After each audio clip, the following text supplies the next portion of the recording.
వద్దే వద్ద అనేది ఏంది అంటే పార్కులు కబ్జా కావాలి, చెరువులు కబ్జా కావాలి, నాలాలు కబ్జా కావాలి, హైదరాబాద్ నగరం మునిగిపోవాలి, నీ స్వార్థం నిండాలి, నీ అవినీతి సొమ్ము పండాలి. ఇదేనా జీవితకాలం? ఇంతేనా? ఎంత సంపాదించుకుంటావు? చివరికి సొంత చెల్లెలకు వాటా ఇవ్వాల్సి వస్తుందని సొంత చెల్లెల్ని కూడా ఇంట్లోకి వెళ్ళి బయటికి నెట్టేసినావు.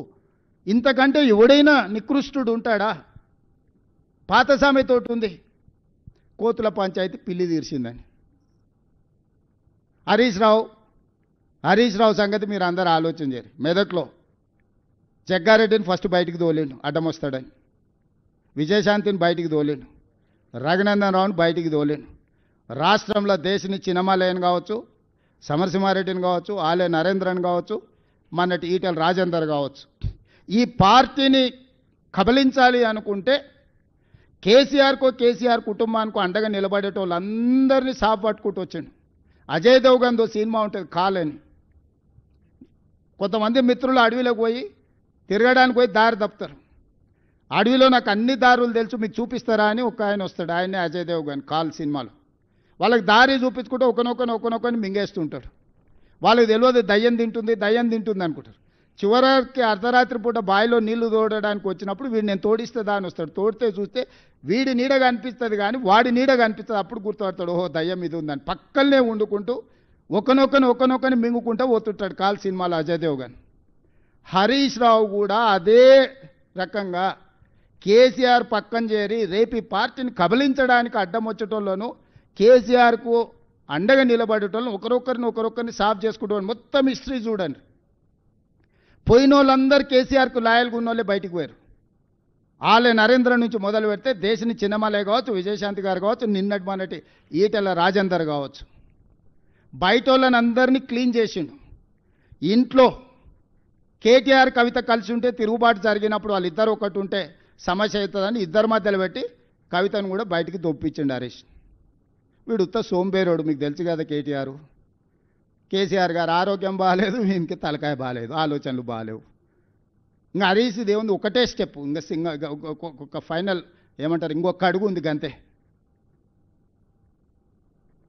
వెనకటికి కోతుల పంచాయతీ పిల్లి తీర్చింది అన్నట్టు ఈ రెండు కోతులు కొట్లాడుకుంటే ఆశ పంపకాల మొత్తం రొట్టె అటు కొంచెం ఇటు కొంచెం మొత్తం తినడానికి హరీష్ మొత్తం సిద్ధం చేసుకొని పెట్టుకున్నాడు. వీళ్ళ తెలంగాణ రాష్ట్రాన్ని కాపాడేది, వీళ్ళ తెలంగాణ రాష్ట్రానికి ప్రతినిధులు, వీళ్ళ ఈ నగరానికి భద్రత కల్పించేది, వీళ్ళ ఈ నగరాన్ని అభివృద్ధి చేసేది, వీళ్ళ సమన్వయము, ఈ బ్యాడ్ బ్రదర్స్ సమన్వయము మెట్రో ఆపడానికి, మూసీ ఆపడానికి, రీజనల్ రింగ్ రోడ్ ఆపడానికి, రేడియల్ రోడ్స్ ఆపడానికి, ఫ్యూచర్ సిటీని ఆపడానికి, వరంగల్ ఎయిర్పోర్టును ఆపడానికి, ఆదిలాబాద్ ఎయిర్పోర్టును ఆపడానికి, వీటిని ఆపించడానికి బ్యాడ్ బ్రదర్స్ కోఆర్డినేషన్ ఏంది?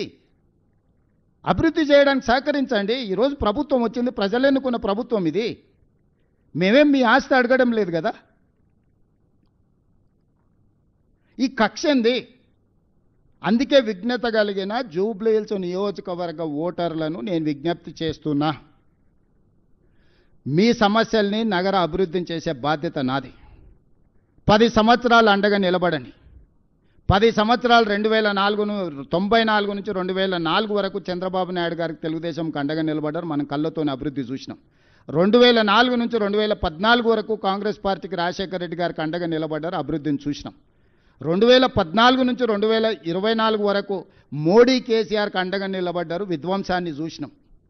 ఈ 2024 నుంచి 2034 వరకు 10 సంవత్సరాలు జంట నగరాల ప్రజలు మాకు అండగా నిలబడండి, అభివృద్ధి చేసి చూపిస్తాము, మెట్రో పూర్తి చేస్తాం, మూసీ నది ప్రక్షాళన చేస్తాము, హైదరాబాద్కు గోదావరి జలాలను ఇంకా అదనంగా తీసుకొస్తాం, ఫ్యూచర్ సిటీని నిర్మిస్తాం, రేడియల్ రోడ్డును నిర్మిస్తాము, రీజనల్ రింగ్ రోడ్డును నిర్మిస్తాము, మచిలీపట్నం పోర్టుకు రోడ్లు వేస్తాము, శ్రీశైలానికి ఎలివేటర్ కారిడార్తో పాటు గ్రీన్ఫీల్డ్ హైవేస్ నిర్మిస్తాము,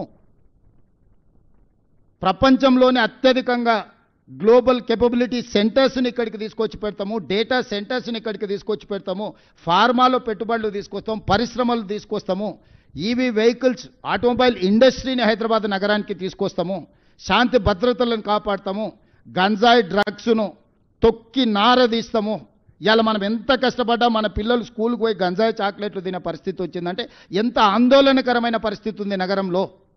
అధికారులు మీ సమస్యలు పట్టించుకోవట్లేదా? నెలల తరబడి మిమ్మల్ని ఇబ్బంది పెడుతున్నారా? మీ సమస్యకు ఎవరు స్పందించట్లేదా? సమస్య ఏదైనా ఎక్కడి నుంచైనా వెంటనే క్యూన్యూస్ కాల్ చేయండి. మీ తరఫున మేం బాధ్యత తీసుకుంటాం. కాల్ చేయాల్సిన ఫోన్ నెంబర్ 8499019921. పబ్లిక్ వాయిస్, సామాన్యుడి ప్రశ్నాస్త్రం. ప్రతి గురువారం ఉదయం 10 గంటలకు మీ క్యూన్యూస్ హెచ్డీలో నవంబర్ 6 నుంచి ప్రారంభం.